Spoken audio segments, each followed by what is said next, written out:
ವಿಜಯಪುರ ಜಿಲ್ಲೆ ತಾಳಿಕೋಟೆ ತಾಲೂಕಿನ ವರುಣನ ಅಬ್ಬರಕ್ಕೆ ದೋಡಿ ಹಳ್ಳಗಳನ್ನು ತುಂಬಿ ಹರಿಯುತ್ತಿದ್ದು, ತಾಳಿಕೋಟೆಯಿಂದ ಹರ್ನಾಳಕ್ಕೆ ಹೋಗುವ ಸೇತುವೆ ತುಂಬಿ ಹರಿಯುವಾಗ ಬೈಕ್ ಸವಾರರೊಬ್ಬರು ಹರಿದುಕೊಂಡು ಹೋಗುವಾಗ ಸ್ಥಳೀಯ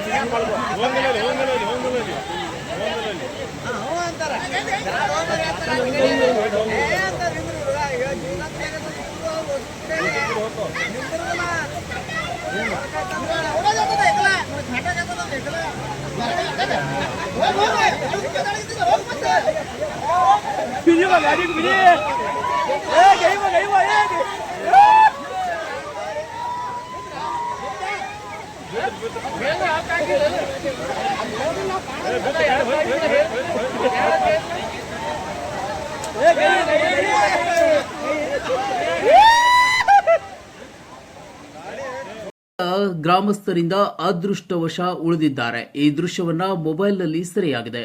ದೇವು ಕುಂಚಬಾಳ್, C9 ಕನ್ನಡ, ತಾಳಿಕೋಟೆ. ಆಗಸ್ಟ್ 22ರವರೆಗೆ ಬೀದರ್ನ ಜೀರಾ ಫಂಕ್ಷನ್ ಹಾಲ್ನಲ್ಲಿ ನಡೀತಾ ಇದೆ. Up to